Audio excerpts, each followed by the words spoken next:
Coach. Yeah. Yeah, just, I mean, what a great job by SEMO's pitchers today. I mean, they threw four guys at us that really located, and they just they pitched out of a couple of jams, but starter got them off to a really good start.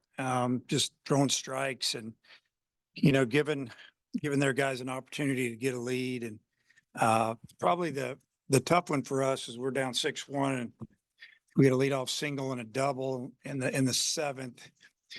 We're thinking if we can cut this lead in half, get it to 6-3 at a minimum that inning.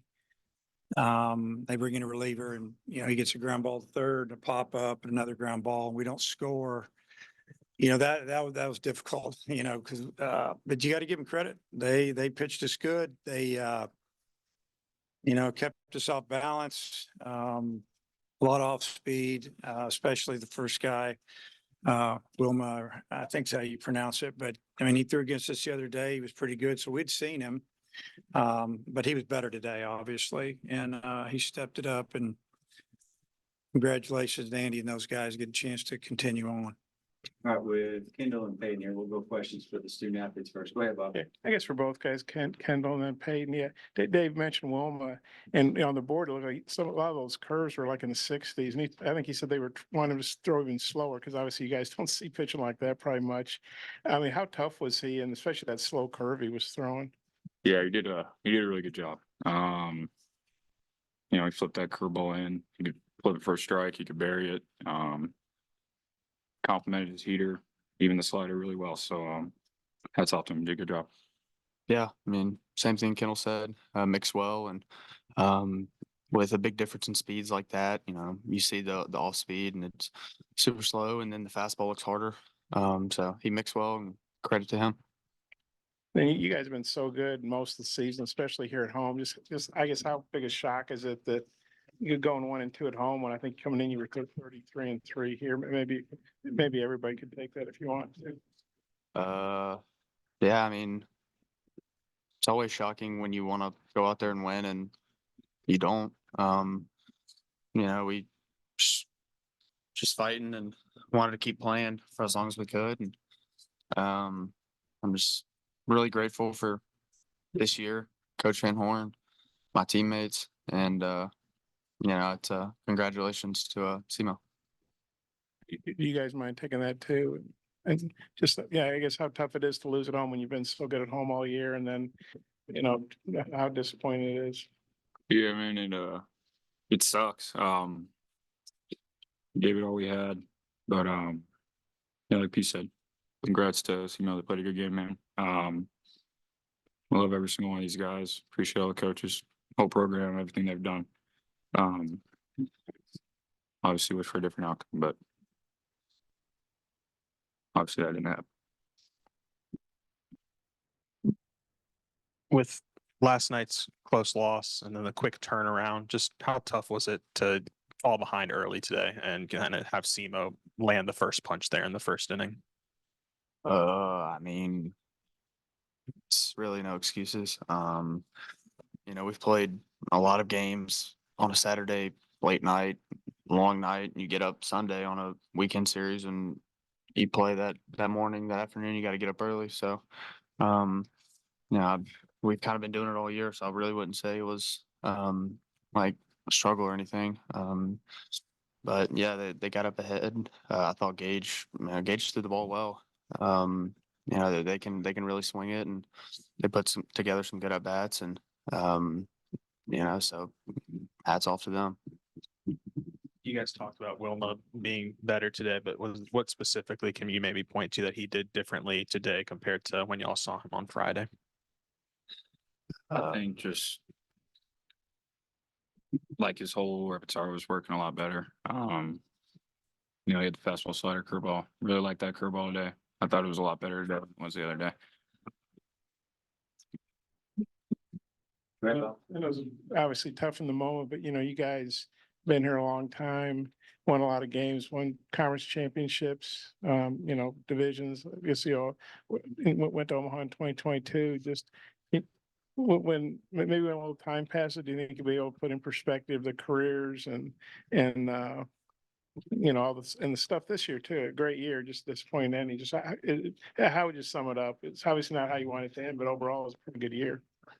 Yeah, I mean, I can, look back at right when I came in here, I've just matured so much, and kind of like I just said earlier, I'm just grateful for the coaches and Coach Van Horn for giving me an opportunity and that he recruited me here. And it's a dream come true to play at University of Arkansas and one of the best baseball schools in the country. I've just grown so much as a person under him and under the staff, and that's stuff that you can't take away. And so, I just grateful for these guys. I've been with them a lot. We've played a lot of games together, and they're awesome people, and it doesn't matter what happens in life, that these guys on this team are going to be successful because we're all just really good kids, and that's a testament to the staff and who they recruit, and I just love these guys, and I don't know, just I don't know. These You guys- past, Yeah, I want to touch on that a little bit each of us. yeah, these past 5 years have been the best past 5 years of my life. I've made lifelong friends. I've played against competition I never dreamed that I thought I'd play against, and I've grown as a person and a player, and never thought I'd be in the situations that I got to be in. Yeah, third year here. This team's accomplished a lot of amazing things.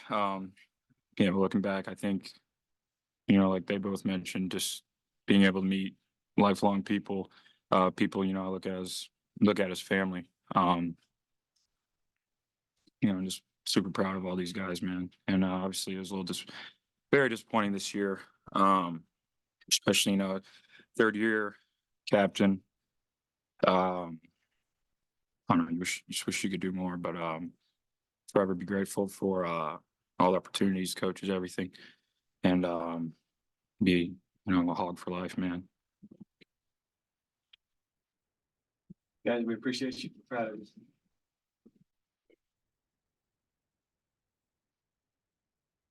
See you guys.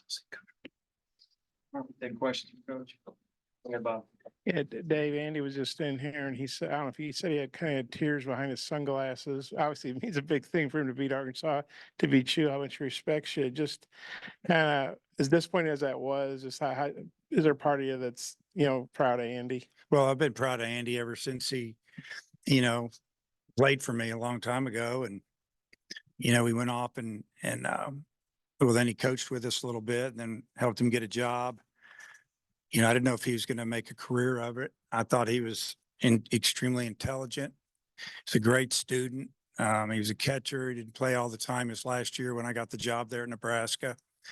We had another good catcher that he had to split time and he handled it, like a man when he wasn't playing every day his last year. But I've watched him coach at A&M, K-State, head coach at SEMO.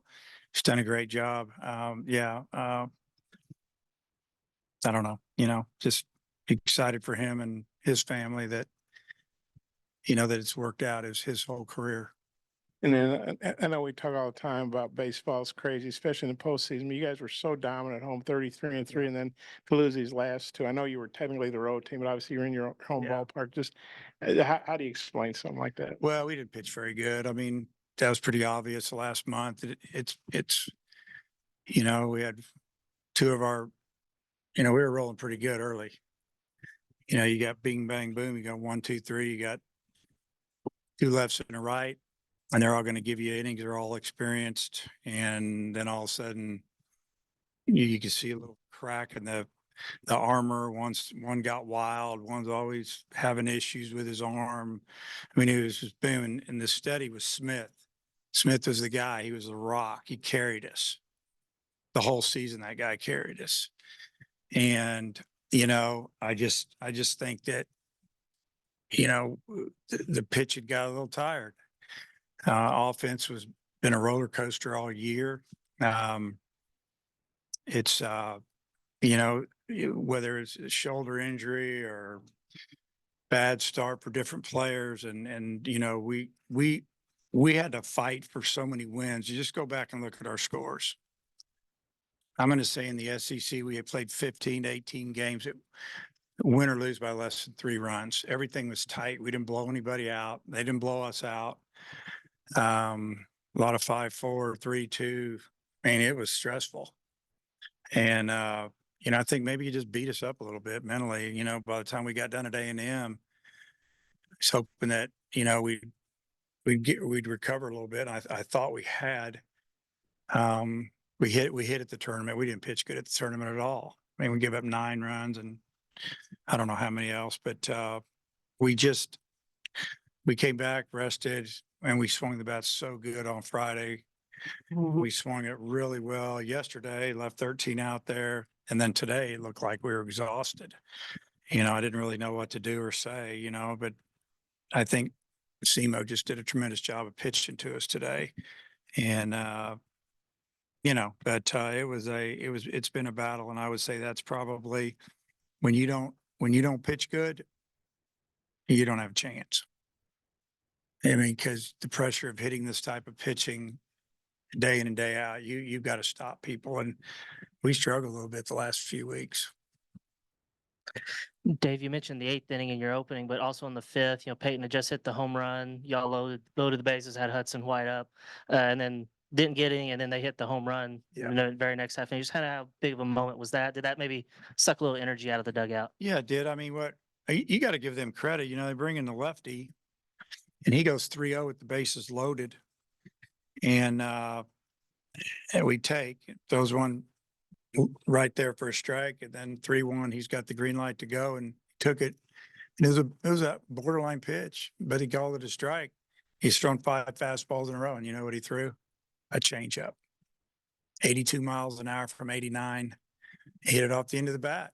And I mean, that was the pitch of the game, in my opinion. If he throws a fastball, I think he hits it hard. If he throws a ball, we got to run in and, you know, here it comes, you know, you never know, but you got to have some guts to call that pitch. And it's a good pitch for him. And once he got into a count where our hitter wasn't going to go down looking, they threw the changeup. I like the call. That was Sawyer's right there.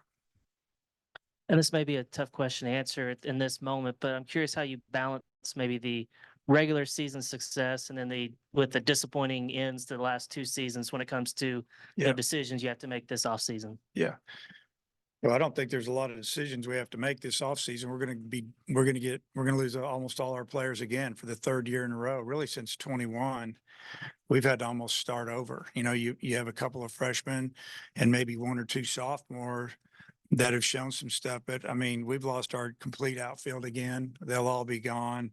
You're going to lose your second baseman. I don't think the first baseman will be back. Starting catcher's gone. Starting third baseman graduates. Your whole rotation will probably go if they get an opportunity. I mean, I could go on and think about it every day. It's just the way it is. It's the way it is these days. So we've got kids coming in. We're going to get hit in the draft again. Last year, the draft killed us, absolutely killed us. And, we lost 4 freshmen last year that would have been freshmen on this team, and they got $11 million total for all 4 of them. You're just hoping to get a couple of them, just get one of them. We didn't get any of them. So that's our battle. We know it. And, we got some good young guys in the program that are going to get better and gain some experience, but we got to get more. We got to have more. So we'll be working hard.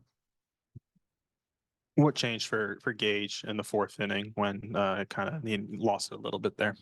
Well, he had the hitter 1-2, or maybe he fouled off a fastball, might have went 2-2, then he decided to throw a breaking ball. It was up. Just like in the first inning, he's got a hitter down, he throws the breaking balls up and he slices it out of the park after 2 quick outs. And I felt like they were hitting his fastball. I had a lot of carry on it, having trouble getting on top of it. They tried to keep him off balance a little bit, but just it was location.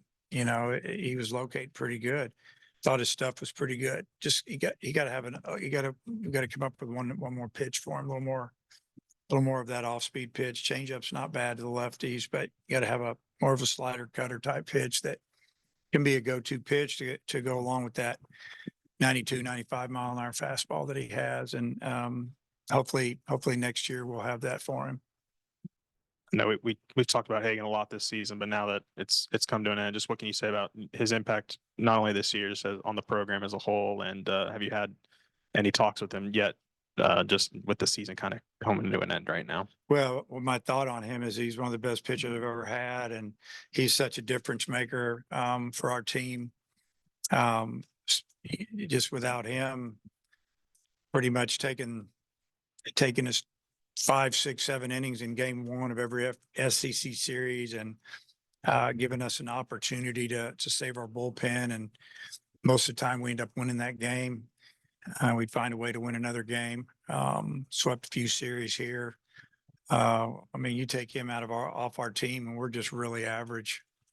And that's the way it is. One guy can make a difference. And you got kids that are jumping around in the portal, and teams are paying these kids, and somebody is, and you snag a guy and he pitches to the World Series, or he hits you to the World Series. It happened last year.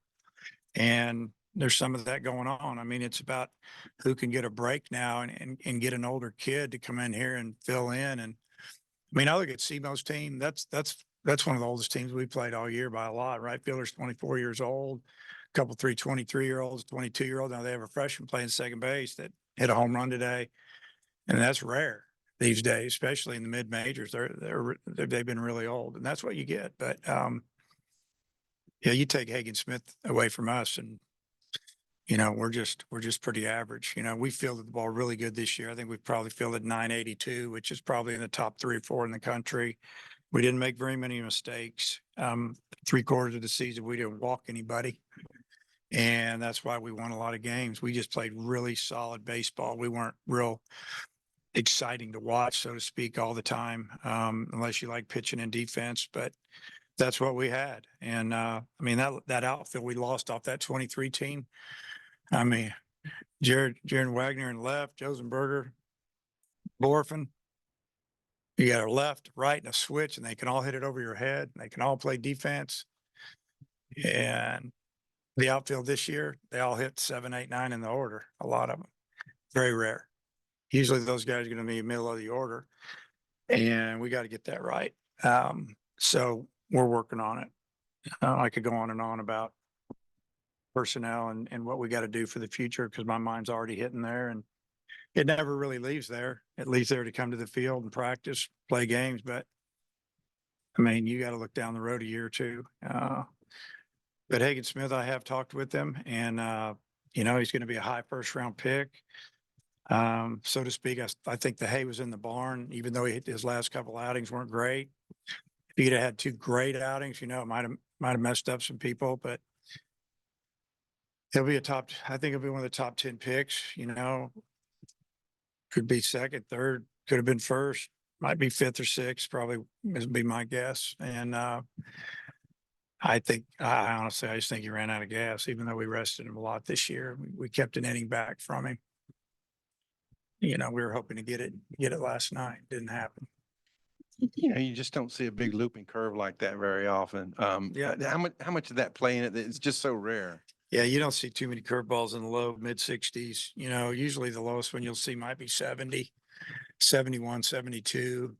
It was a true curveball, the old curveball. And then there's a slurve and a slider and a cutter, but just that pitch is really different. I mean, and then the kid was throwing at 89, 90 miles an hour with some run on the right-hand side.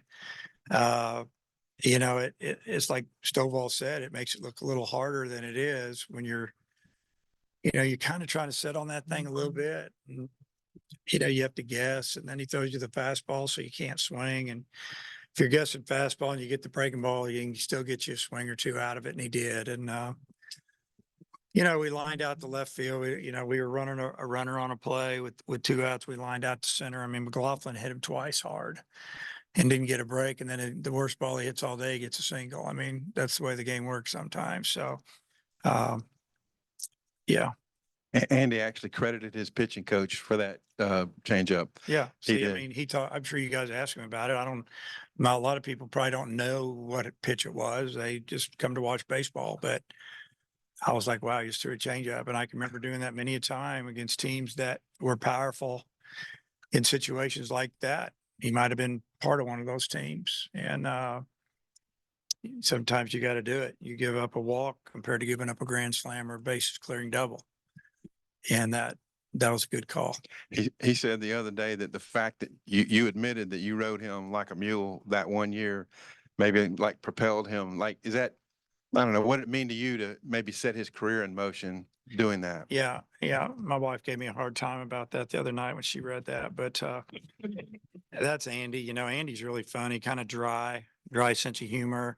And, you know, that's one of his lines, bring me back to my Nebraska days or working with Coach Childress. And because he was the king of the one-liners, pretty funny guy. But I was hard on him because I thought first up, I thought he could take it and it was going to make him better. But I know when to leave him alone too. I know when to pat him on the back. But he's done a really good job because I don't think a lot of people thought he was going to stay in coaching. The guy's like a 4.0 student. And I forget what his degree's in. He can do whatever he wants. And you know, it's like I told him after the game, I said, hey man, you made a career out of it. You get to get up every day and do something that you love. There's not a lot of people that get to do that. Dave, just touching on something that you addressed yesterday, just talking about how teams didn't want to face you guys because of the way the offense was looking. The best has played all season long. You guys have been averaging 11.5 runs per game, 14.5 hits heading into Sunday. I'm assuming that you would assume that performance would continue. I did. Yeah. Yeah, I was really surprised. We didn't think it would go down like this. And I think it's a combination of their pitchers doing a really good job of mixing pitches and locating. And our guys might have been a tick short, maybe just a little bit tired from yesterday's ball game. And yeah, you can talk about it when you get home at midnight or later and you unwind, you take a shower, you unwind. Next thing you know, it's 1:30, 2:00. We got breakfast at 9. We're having a scouting report. You know, it just, you know, maybe I learned something. Maybe you just let them sleep in till 12:00 and tell them to show up and we'll do it like we do in summer league and just play. You know, but I just felt like we were just slow. Today's game reminded me of the game in 17 when we had to play till 1, 2, 3 in the morning in the rain. I think that was 17, wasn't it, against Missouri State when balls are hydroplaned into the outfield. And we won the game. And I think so then we had to play one more, winner take all on Monday. And I can remember I didn't get home. When I got in bed, the sun was coming up. And I got up here, so it's 6 or 7 o'clock. And then when I got in bed, I got up here at 12:30, 1 o'clock, and the whole team was already here. And they were bouncing around the locker room. I thought, man, we're getting ready to win this thing and move on.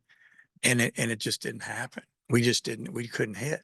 And they had already thrown their better pitchers. We just couldn't hit. I just felt like I kind of saw that today a little bit. It reminded me of that a little bit.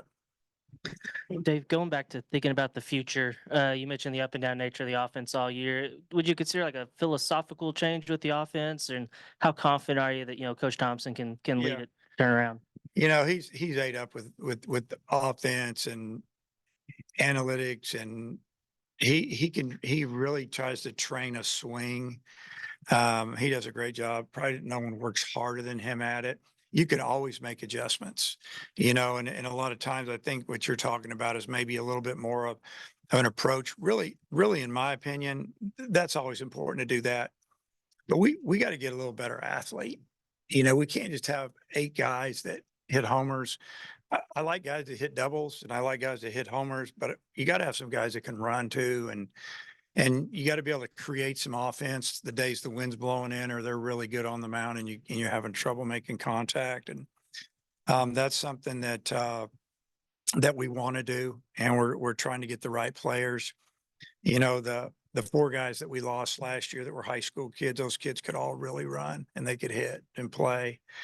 And it kind of devastated us a little bit. It threw us back. And so, yeah, always looking to get better and make adjustments.